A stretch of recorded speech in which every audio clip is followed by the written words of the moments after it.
Hello, everybody. I hope you're having a great time. Australia's been very interesting. I've enjoyed the visit so far. I hope you are as well. Today, during this hour, we're going to be taking a look at microservices at scale.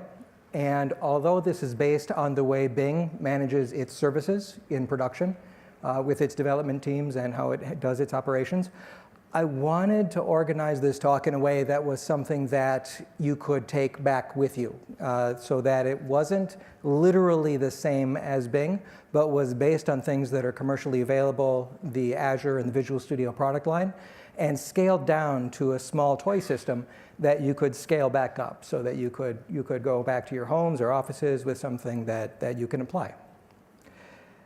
In the interest of doing that, I set it up in a way that might potentially be a bad idea. You can, if you want to, log into the NDC Bing visualstudio.com. I created a guest username, ndc.guest@ndcbing.com, and the password is HelloSydney5, capital H, capital S, number 5. That user should be read-only, so you can take a look at the code, you can take a look at the release histories and things like that, but you shouldn't be able to push code or change things in deployment. The one thing that you can do, and I would ask you not to, is change the password. I couldn't figure out how to stop password resets, so if you do that, basically you're just ruining it for everybody else. So, if you do log in there, there is a project named Sydney, and you can click on the wiki to find a page that has links in it. That said, while you're logging in there, and feel free to if you want to, a bit about myself. I am currently, like I said, on the Bing team. Prior to that, I was on the ASP.NET Core team and helped rewrite ASP.NET with David Fowler and Damian Edwards and Barry Dorrance. I believe Barry and Damian are actually at this conference, so say hi from Lou if you happen to bump into them. And before that, I did work in the real world as opposed to working in Microsoft, and that was largely in the online financial news and data industry. It was in MarketWatch and Big Charts. Oh, and I did the SparkView engine open source and Dow Jones. And that's why, as ASP.NET Core became a 1.0 product, I kind of looked at my career path and found that I actually missed that production environment, the live site, and you know how some doctors say they enjoy working in the emergency room. That kind of experience, which is why I transitioned from Bing, from ASP.NET Core over to Bing. And also, my wife always asks me when I go to work if I talk about her or if I mention her at presentations. And of course, the answer is no, because she's not based on software. But if you do happen to see her, she's the one on the right. Feel free to say hi. Her name is Brenda. So now I can say I have mentioned her in a presentation. And hopefully she doesn't mind that picture, otherwise I'll be in trouble. But like I say, my own history has come from the online production live site realm for quite a while, like a decade. And then within Microsoft, I've returned to it. So there was a gap where I wasn't really involved in that from 2009 to 2017. And when I joined the Bing team, there were a couple of things that were actually kind of amazing when I saw how their systems were working and how their teams operated. And one was that in 2009, there was a distinct division between operations and development. Development is about making change and deploying change. You're changing code and rolling it out. Operations is about stability. If something breaks, it's because it changed. So there's always that tension. And back in the day, they tried to separate those two, even to the point of having two departments, where development would describe to operations what you need to do, and operations would do it. Ironically, that made things even less stable, because as long as you could write down the steps, they would do anything you told them to do. In 2017, the refreshing thing is it seems like those roles have been merged back together into DevOps, powered by automation. And that's where that image comes from, the idea that a 2-meter tall person can be powering, a 70-meter tall utility mech and control thousands of machines. One person can affect so much capacity in a way that scales, because one person can control any number of machines. And that's the thing that's kind of striking when I went to Bing, was that it's so large, you think it's intimidating, but it's really a website. It's just that the slider is cranked all the way to the right. In 2009, the buzzwords were continuous integration and test-driven development, that you wrote tests, and as you checked in code, it was constantly merged into the code base and constantly tested. And in 2017, that's taken the next logical step to continuous deployment. Continuous deployment being, once the build is done, you are going to production. Your master branch is production. And that requires a lot of automation and a lot of unit testing and a lot of discipline. It's that kind of setup that we're going to be taking a look at putting in place with a commercial product line. The reward for that is agility. Back in the day, there was 4 to 6 week release cycles, or sometimes 4 to 6 months, depending on how large the project was. And Bing genuinely deploys more than once a day. It takes 4 to 6 hours to release the entire application. And that's kind of amazing to me, that it has that much automation, yet that much size combined with that much agility. This is where it also really pushes towards the microservice direction, which is kind of service-oriented architecture done correctly. SOA kind of missed the ops part of it. How do you know where your service is running, how they're talking to each other? How do you make sure it's all live and you're aware of everything that's happening? And so the system we're going to be taking a look at, and basically a model of how you set up this kind of thing, is basically these 4 parts. You have production in the center, and none of this is rocket science. This is not an amazing, dazzling presentation. This is very practical working kind of common sense things. You have production in the center. That's where your service fabric clusters are, your Azure VM scale sets. On the left, your DevOps actor has 2 arms. He needs to get code into production, and he needs to get telemetry out of it. The actor on the right is your client. That is going to be getting information out of production through routing. Anything, whether it's a mobile application, desktop application, web request, browser, it all comes out of production through routing. Those 3, code, telemetry, and routing, if you implement those in a stable way, you can do as many development changes to prod as quickly as you want to in a way that does not impact your availability and stability. You can get as many 9s as you want to. You just have to set them up properly and have a certain amount of discipline. Before I set this up, like I said, I did want to do it in a way that you could take back and apply yourself. So I started with a clean slate. And I also wanted to sort of place a constraint on myself to stay within a budget. I wanted to know how much this kind of thing would cost in practice if you did want to scale it out. So I did it first by creating an Azure subscription on my own credit card and a Visual Studio Team Services account. The Azure subscription and VSTS were first set up using a live login. It's a live.com Microsoft account.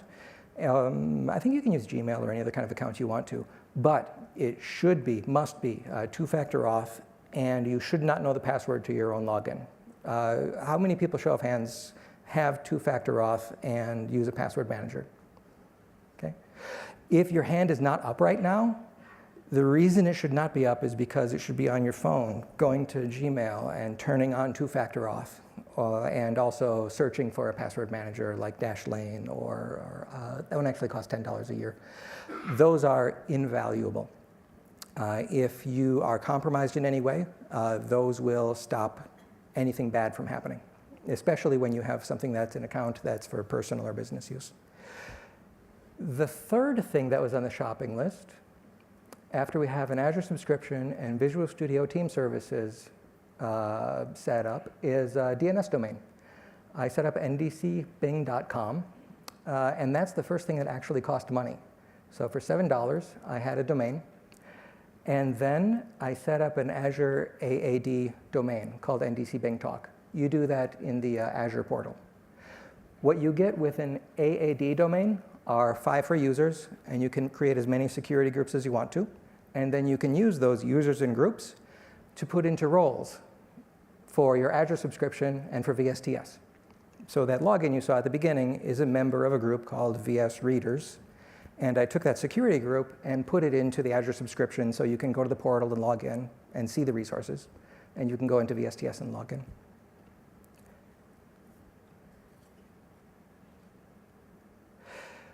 Once that was set up, it was just a matter of doing everything else. These are the 3 different arms we were looking at before, one for code, one for routing, one for telemetry, and the kind of service fabric clusters that are running in the center in production. We're going to be taking a look at these in about this order. And it is about what you would expect. Some of the routing is actually really interesting. If you haven't seen Azure Traffic Manager before, we'll take a look at that. It's very powerful if you want to get extremely high availability and failover in there. The only 2 that do not scale disproportionately are dev and ticketing systems. So only the code development and only incident handling are things that are limited by the number of humans involved. Everything else, once you've set it up, can scale disproportionately, so very small teams can do very large work. The first branch we're going to jump into is the code branch. How many people here are familiar with visualstudio.com? VSTS, Team Services? It's a pretty good portion. That was never actually my favorite. Historically, I've always been a fan of, Git back in the day. Also TeamCity, cruisecontrol.net, Jenkins, GitHub, of course, for open source development. It wasn't until coming to Bing that I was first an actual active, productive user in a visualstudio.com account. And I have to say, they have really nailed that product, I think, in the last couple of years, especially for the build and deployment pipelines they have, as well as their Git source control. The thing that's a little lacking, I think you would say, is their ability to support open source projects, just because they don't give you the idea of an anonymous login and, free, any number of people can fork off of your code. So that's still where GitHub really shines. But if you are doing commercial work or private work, Visual Studio is fantastic. And like I say, this has been set up without paying for it yet. So all of this stuff really had not hit the point where I had to go beyond the free account in order to create repositories and create any of these kind of artifacts. These 4 steps are in Bing what we call the inner and outer loop, kind of like a nested for loop. The dev is the inner loop. So like an inner for loop, it's more rapidly iterating. You check out code, you make a feature branch, you make changes, you run unit test, you push. And you keep doing that, and you're working with other people on the same branch. And that is pretty much exactly like you would expect it to be. I mean, here's a small example of a web application that we're going to be taking a look at. And we'll walk a change through these 4 stages. The first is making a change. Or let's see, the About page. We'll say this is the NDC Bing demo web app. We can run all of our unit tests. We can run the website itself. This is ASP.NET Core running from the command line, so there's no IIS involved. It's set up as an EXE. So it starts as an EXE, it loads ASP.NET Core, it listens on a port, and it serves a service. One of the things you might be wondering is, why is it an ASP.NET Core EXE if it's actually a Service Fabric application? Service Fabric can host guest EXEs. So that's actually kind of one of the ways I like to run it myself. The project is set up so it will publish a Service Fabric application folder layout, but for development, I really like the F5 plain old EXE. Like the whole Unix mantra, if it ain't broke, don't fix it. Console applications are fantastic. We have logging information coming out. This is Serolog that's connected, and we can see that I've got some list of thoughts added to the homepage from Jack Handley, the old Saturday Night Live bit. And on the About page, we'll see that I have updated the text here. So it seems to work, and we ship it by jumping over to Git. And within Git, we work on the right directory. and say updating the about text. Commit and push. Yep, new branch is fine. Tracking reference is fine.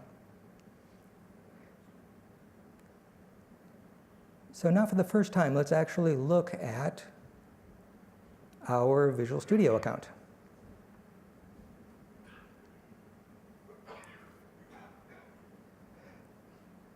Within Visual Studio,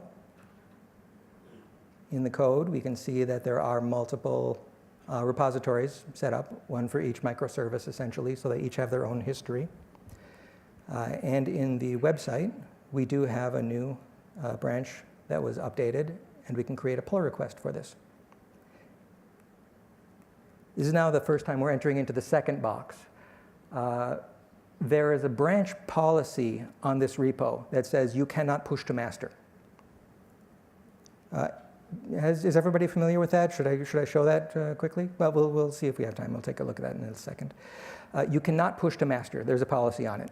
That policy says that only changes can come into master if they come through a pull request. So let's create a pull request.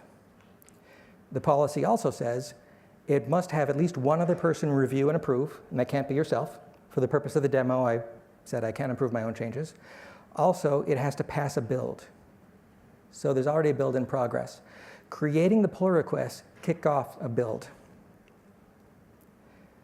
So the first step in the pull request is creates a build. That's going to compile, run the unit test, deploy to a testing cluster, run functional tests in addition to unit tests. And only if all of these have passed will it enable you to merge.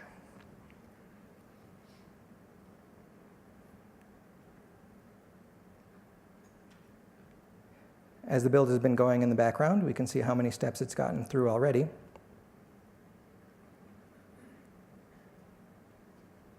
And like I said, I use console applications instead of Service Fabric applications. And when you do that, you do have a couple of extra steps here. This just copies the application manifest and service manifest in the right spot. And then this is running MS build with a target being publish. And so it says in the code subdirectory of that new folder, put the exe in all of the things that you need to run. So those two steps are basically creating the Service Fabric application directory layout. There is a built-in task that you can use that says update Service Fabric app versions. So the build number is going to be put in the end of that Service Fabric application. So it's 0.9 normally. This is build 209. So my app will be 0.9.209.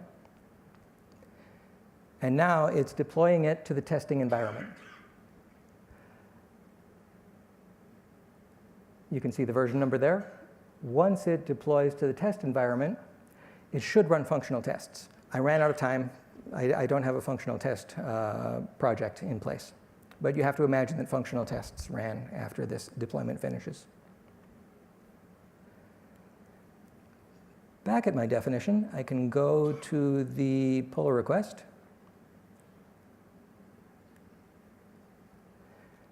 And we don't really need to wait for this to finish. Because as this is going on, I can just say set autocomplete and approve my own change. There. So now it's going to wait for the build to finish, and I've already approved it. This should be a coworker, not me. But when this is finished, it will autocomplete. Oh, build succeeded. Great. And it merged the change. So we now have the change we made in master. And like I said, if you agree to master, the next step is going into production. So your master, because everything is a PR, you have one change at a time. They're all squash merged. And the rest of it is also automated. The pull request is now finished. Now it's time for continuous integration. Oh, CI, continuous integration, CD, continuous deployment. The next step is continuous integration. There is a build definition that triggers whenever master changes. Let's jump over to the builds again. This is the build definition that was attached to the pull request policy. This is the one that is attached to the master branch commit appearing. As you can see, it's already in progress. When the pull request auto-completed because the unit test succeeded for the PR, this build was created, and it does mostly the same things. And it's also getting ready to basically finish up its work by deploying the Service Fabric application to a testing cluster, should run tests, and then it creates a drop. We might even be able to see that happening.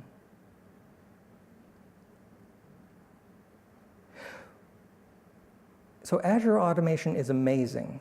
It can do so many things. See, there it's upgrading in the background already. So you can watch it happen in many different ways. The automation is amazing. You can create 100 machines in 15 minutes, where it used to take an entire team a weekend of install-a-thon, and then they would all fly out to the data center and rack them. Now, it only takes 15 minutes, which is an awkward amount of time.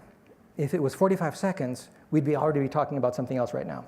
Because it's 15 minutes, it's short enough to put in a demo, but long enough that you have to occasionally have these little parts where you're filling.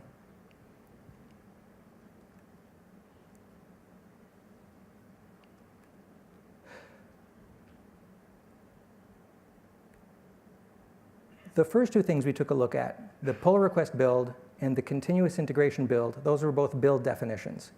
Visual Studio, for continuous deployment, has a thing called a release definition. How many people are familiar with that? Maybe I should ask that the other way around. How many people have never heard of release definitions in Visual Studio? All right.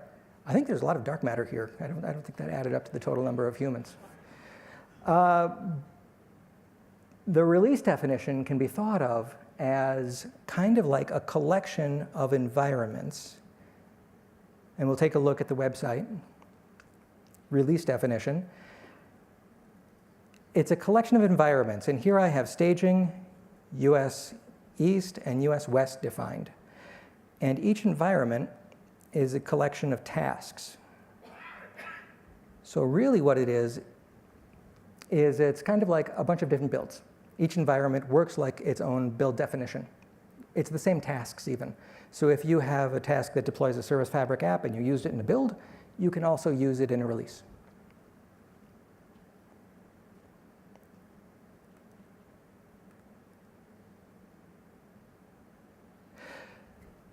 The build definition here, you can see it's already starting to go out to staging. The build definition here is set up to trigger. Staging, for example. Oh, I'm getting a little lost here. I don't remember how to find where the deployment configurations are. Here we go. Staging, for example, will kick off as soon as the release is created. The release is created as soon as the build is complete. So as soon as the build completes, it goes out to testing, succeeds, creates a drop folder. As soon as that drop folder is created, the staging environment begins deploying.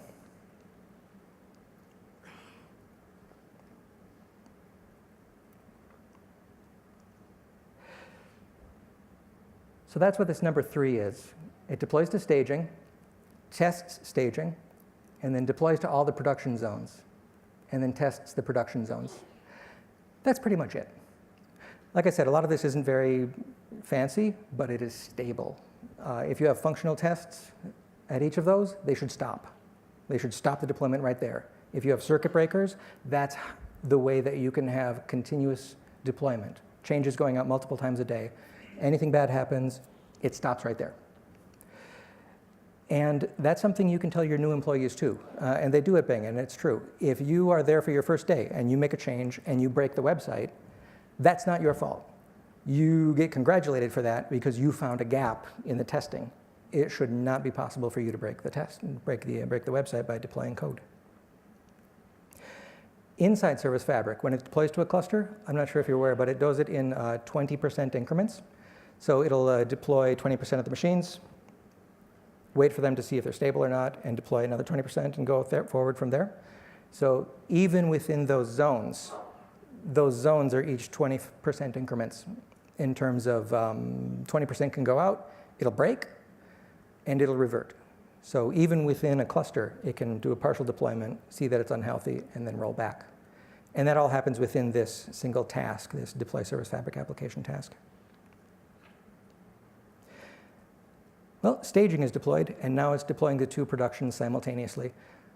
We can jump into www.staging.ndcbing.com. If we're curious, if you don't trust automation or you want to get into it incrementally, you can also go to an environment and say it needs manual confirmation to proceed. Like you can put an exit gate on staging that says a human has to go here, check it, and then go back to Visual Studio and give a thumbs up to continue to production. But that's what we're doing right now, is we are going to the www staging, NDC, going in the about, and we can see that we now have, this is the NDC Bing demo web app. So our changes made it all the way through. We can even check here to see if we've deployed yet or not. No, it hasn't outraced us yet. So that took, I don't know how long, maybe deploying to Service Fabric itself is actually the long pole on this operation. But in that amount of time, you can do a stable incremental deployment out to production.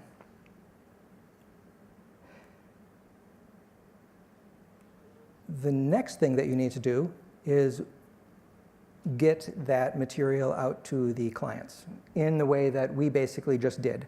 I went to www.staging, ndcbing.com, and it routed me to the staging implementation of that service. The total topology, and we've also moved to the second arm of the three arms now. We're talking about routing, which is completely distinct from code. Were there any questions on code? Probably not. Yeah?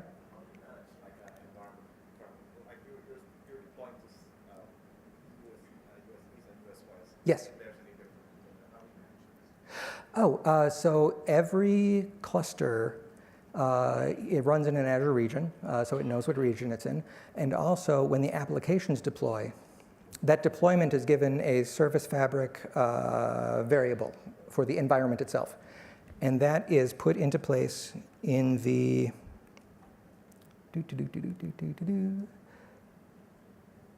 environment variable ASP.NET Core environment. So here we have app parameters for the different sort of zones. So when we're deploying to staging, we use this file, and it says the environment to staging.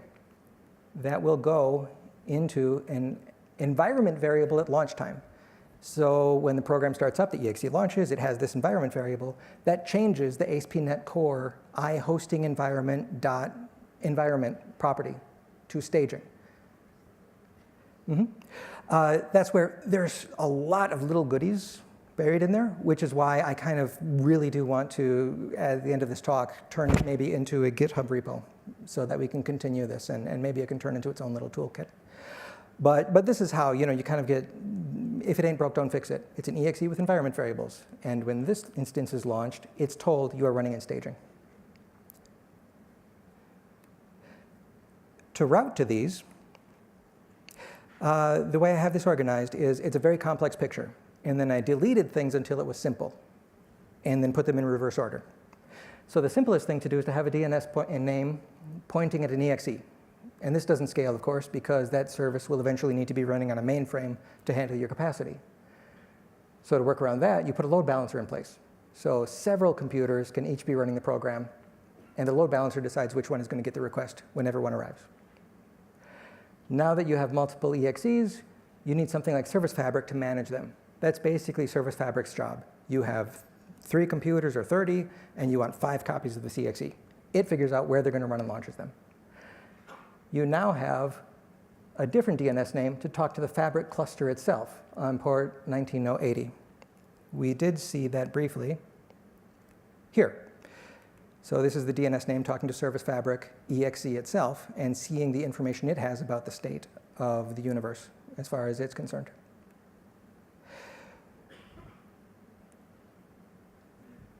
That's fine for one service.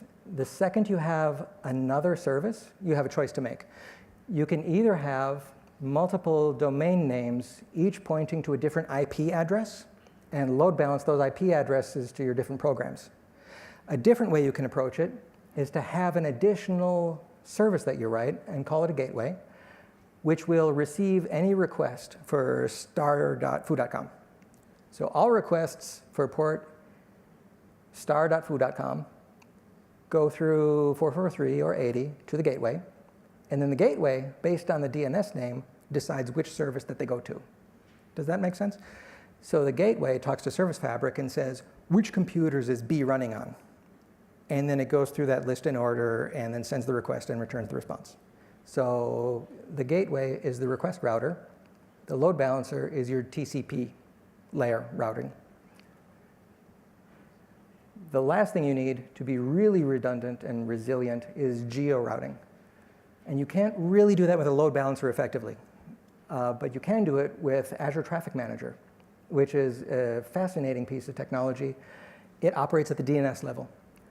So when you go into Azure Traffic Manager, you give it rules for a.foo.com that say this DNS name, and it's not a TCP level thing, it's a DNS level thing. When somebody does a DNS lookup on that name, it decides which of these two clusters, or both, is currently serving that properly. And then it responds with the DNS information to connect to one of those two. It can even use information about geo-proximity so that your customers go to a region that's closest to them at the time for performance reasons. We can take a look at that in the Azure setup. And I should add that all of this relies on automation.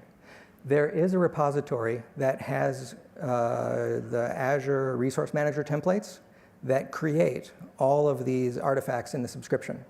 And I created a release definition that runs those templates for me. So I don't run these manually. I kick off a release and I tell it, deploy the environment which contains the ARM templates to configure DNS. You know what I mean?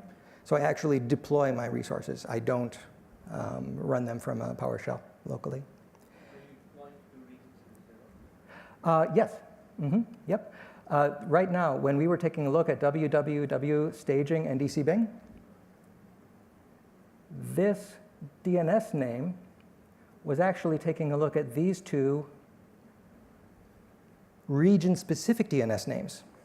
So there's two clusters, and like I said, I was trying to be cheap. I'm actually using the US West cluster as staging and as testing, as well as production. So I'm sort of overloading that one. But it also makes for a good example of how the Azure Traffic Manager sees that staging is degraded in the east because the app has never been deployed there. So by going to that DNS name, it's already doing its job, sending us to the West US. And then the West US is taking this first part of the DNS name, www-staging. That first part is what's used in Service Fabric to find out what service it should route to. And I don't know if you noticed, but when you take a look at these clusters, the Fabric application name matches that DNS name.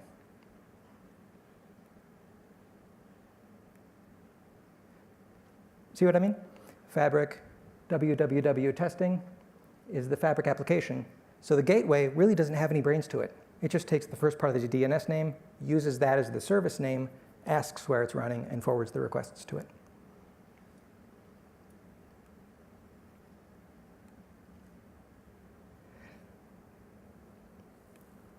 You can take a look at that code. It's a little interesting.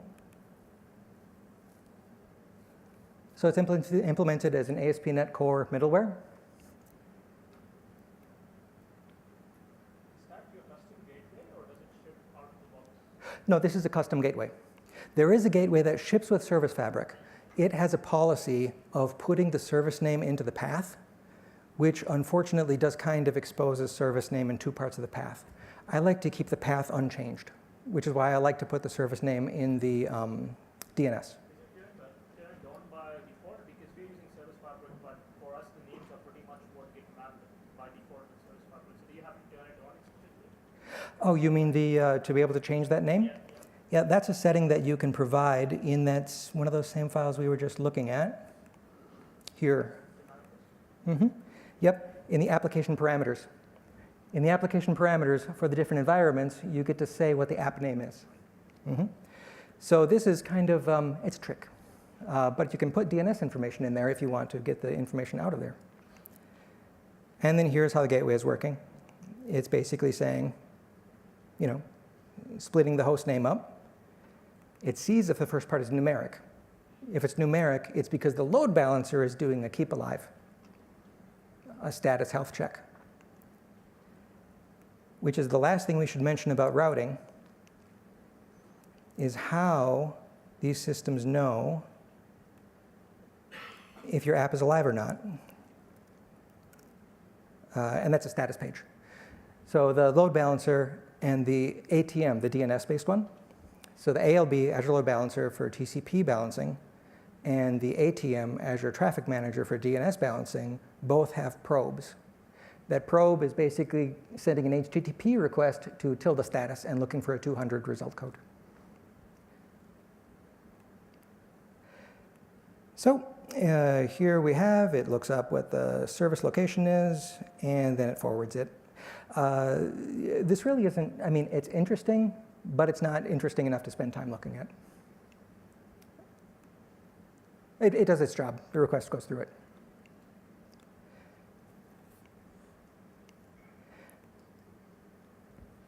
The third and final part is telemetry. So far we have a stable way of getting changes into the production.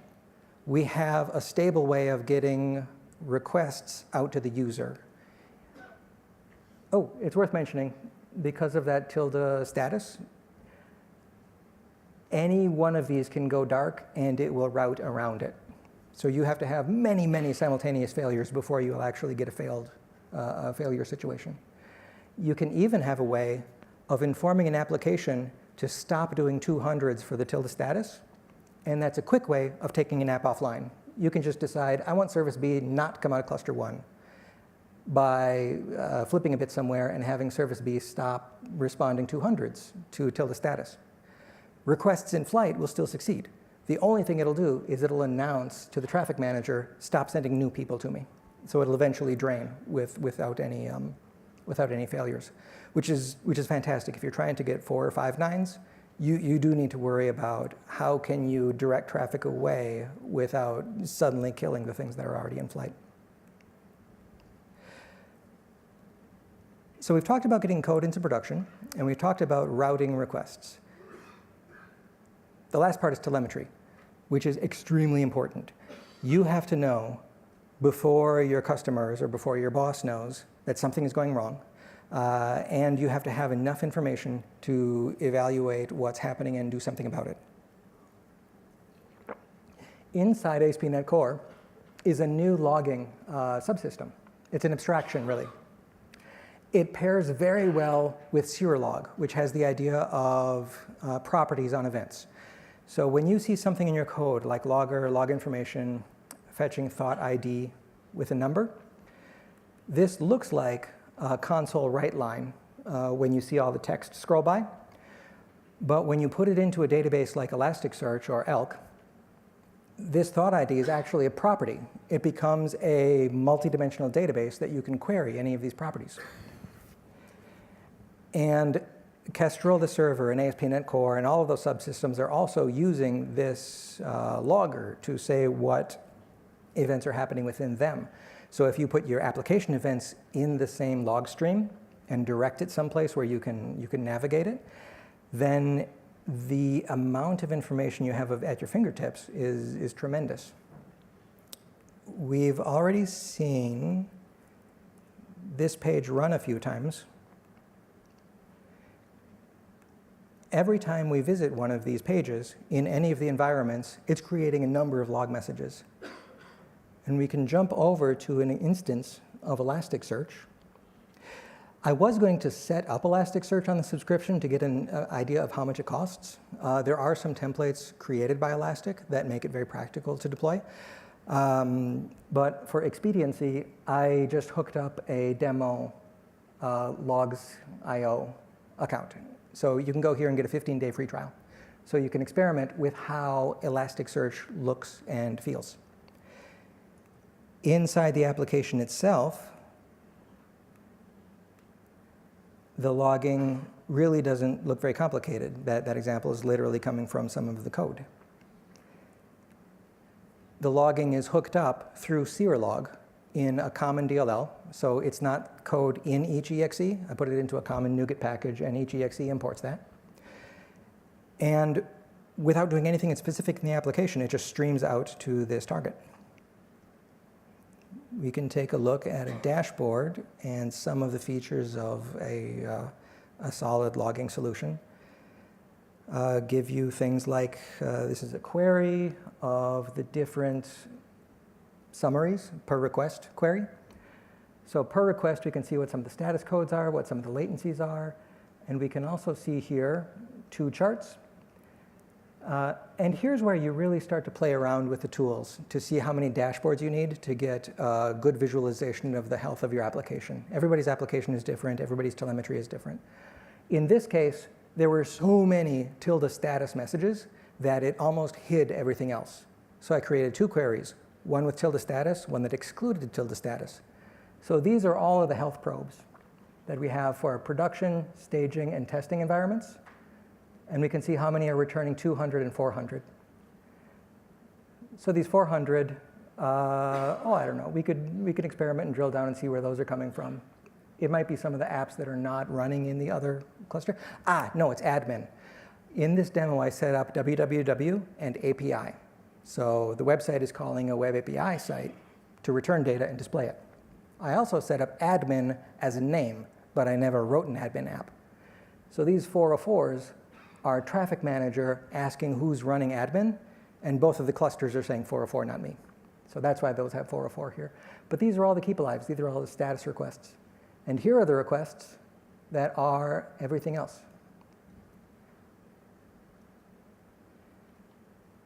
Here we can jump in here and see these operations.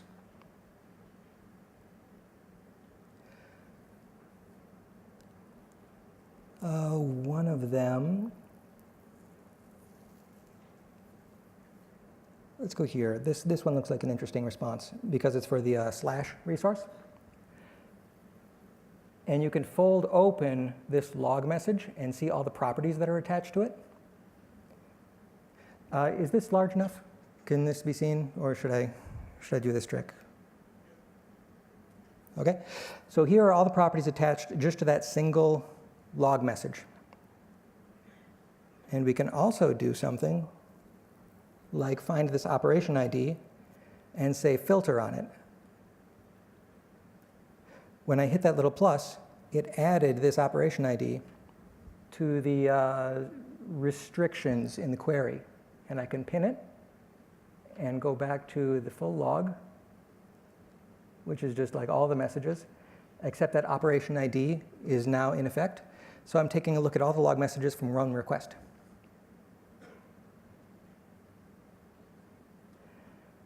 More interestingly, these are actually requests that go from the website to the back end. Because this code has a system where when it makes a client request to APIs also running in the cluster, it goes through a component that's adding the operation ID to the downstream request. So when the web application gets a request, it makes up an operation ID, and it flows down the rest of the way. So we can add additional fields here, like the application name.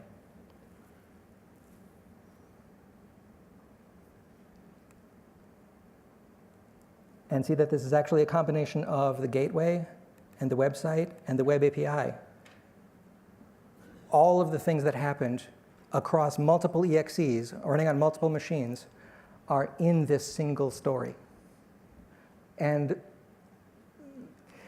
it's, in one sense, it's kind of an advertisement for Elasticsearch. The Elastic table is right outside this door, and it is fantastic. I encourage you to say hi and thank them for having a fantastic product.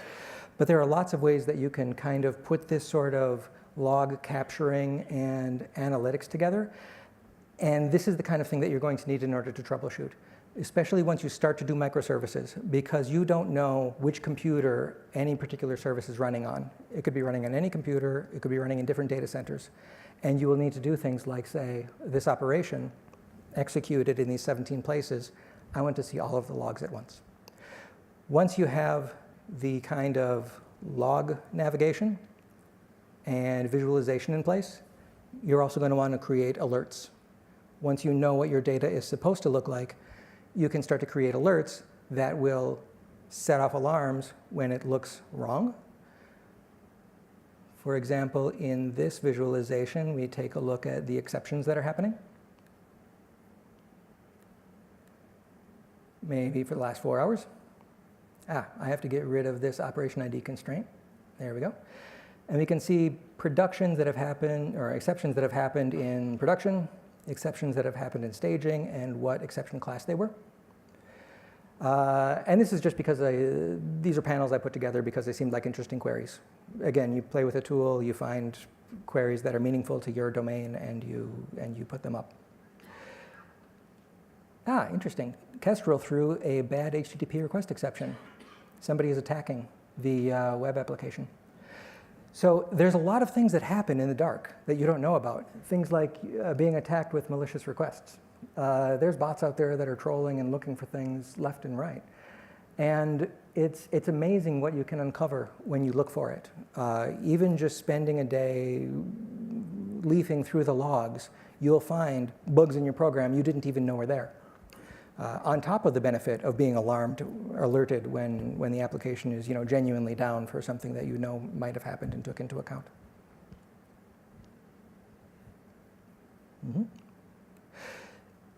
So that actually has gone through the 3 different arms of the kind of production architecture.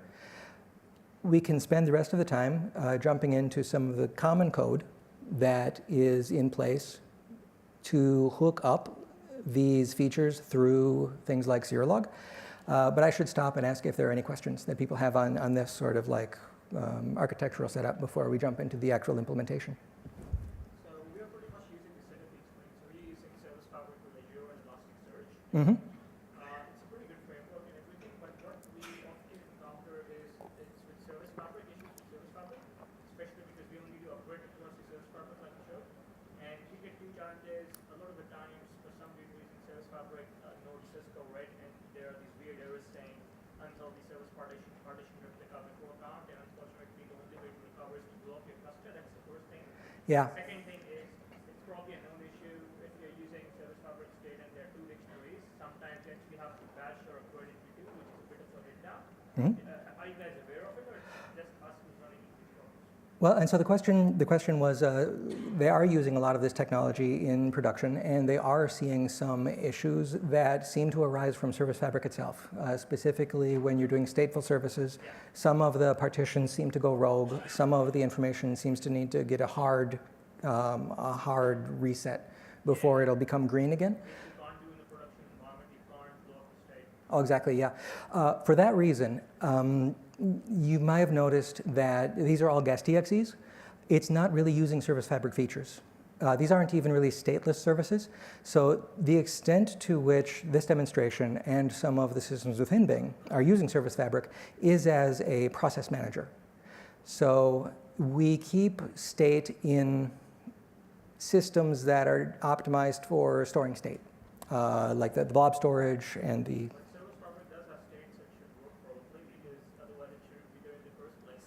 Well, and it depends. They give you a tool. And so like any tool, you evaluate it. You see if it's comfortable. You see if if the bandsaw is taking your fingers off too many times. I think about to fix it. I read on the forums they probably have some fixes ready for it, like this.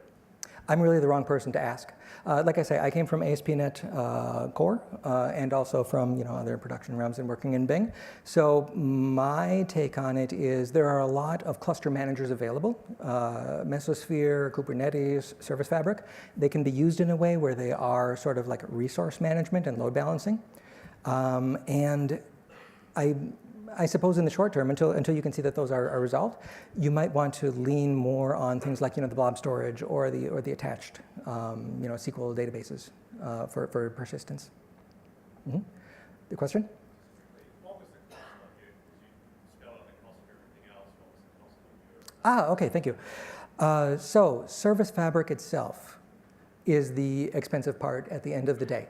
When you have a cluster, it needs to run on virtual machines. The smallest VM, the question was related to the total cost at the end of the day. The smallest VM size on Azure that you can use for Service Fabric is a D2 V2, not a DS2 V2, but a D2 V2. And those, I believe, are about 100, maybe 140 per server per month. Within a cluster, you can do a dev or staging cluster with 3 machines if you go for bronze reliability, durability. But for production clusters, they say the minimum is 5. So 5 D2 V2s in 2 data centers would be sort of the min bar for an industrial production application. So you're probably looking at ballpark about $1,000 a month, $12,000 a year for budget. Everything else is fairly cheap. The other thing that I spent money on was $30 on visualstudio.com to add more build agents. Because the free lets you use one build agent, which means my environments in my builds were lining up behind each other. So by paying that $30 a month, it made it possible to have simultaneous builds going on and simultaneous deployments going on. So this demo is made up of 2 clusters of 3 machines each. And I kill them overnight. I turn them off, deallocate. And that comes to one of the things you were mentioning. When you deallocate a machine, it actually gets rid of the D drive. So when you reallocate them in the morning, they are amnesiac. They have no applications. They have no state. So when you turn them back on, you have to redeploy the last known good web application. So that's something else to keep in mind. In production, if your Fabric cluster needs to be torn down or restarted, or if something really bad happens, you should know what the last known good version of each of your applications was, so that you can go to visualstudio.com, wipe the cluster, redeploy them all, and be back up and running within an hour, maybe 45 minutes, depending on how quickly the automation can run. Yeah, the advantage you get there, though, with those D2 V2s, is the minimum size is about 10 of those, but now you have 20 CPUs in the world, and you can run a lot more properties than those 20 machines. So you can run 30, 40, 50 different microservices on those machines. You only need to grow out once you start to utilize all of the CPU that they have available, if that makes sense. So in the long haul, they're more efficient than doing like a PaaS v1, because there you have one virtual machine per web application. Mm-hmm. All right. The other things we can take a look at are maybe some of these common libraries. Like I mentioned, there is an API, which is returning thoughts that are being displayed on the front of the site.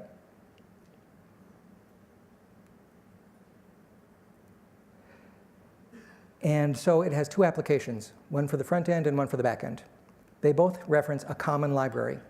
That common library exists in its own Git repo, and it creates a NuGet package and pushes it onto a feed.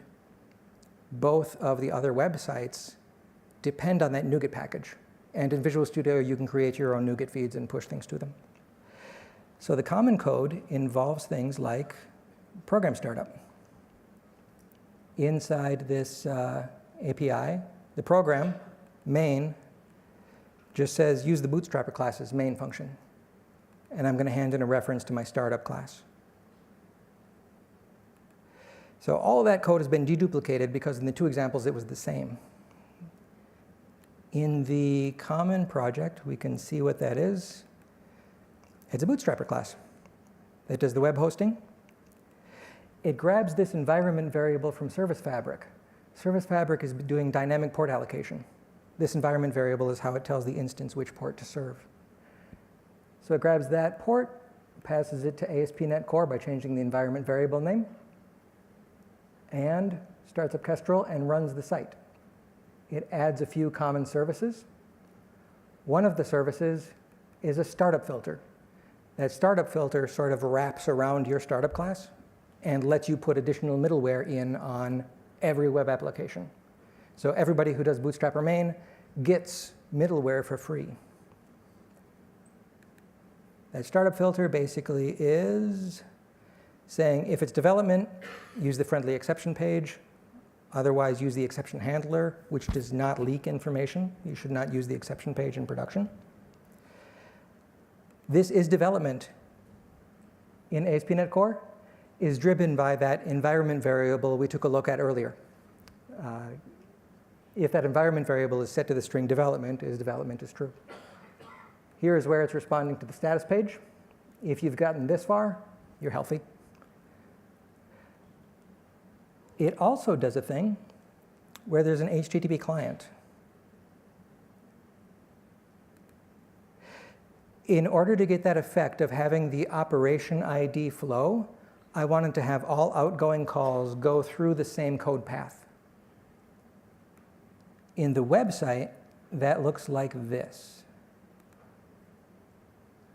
So in the home controller, I get the thoughts client. Ooh, that's actually talking about Swagger. So the thoughts client is generated by Swagger. We can take a look at that also. And it depends on iHTTP client of iThoughts Swagger. Okay?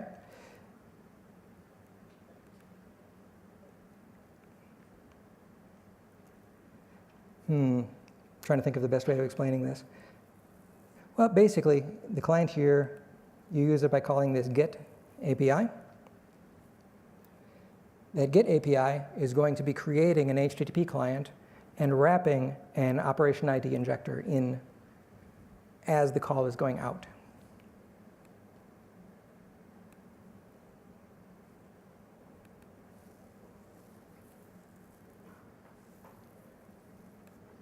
And it does that here. Actually, this is going to be, at this point, I think this is too random and there's not enough time to really get value from just hopping around in the code. But suffice to say, I think that something like this, if you're going to have microservices, which you want to have consistent logging, consistent telemetry, and a consistent operation ID so that you can see everything that happened for one logical operation, you are going to need something like this common code, where it has the same setup for your startup, the same setup for your logging, and the same setup for your outgoing HTTP calls for service-to-service calls. All right. Well, thank you very much for coming out today. I think that's pretty much the end of the time we have available.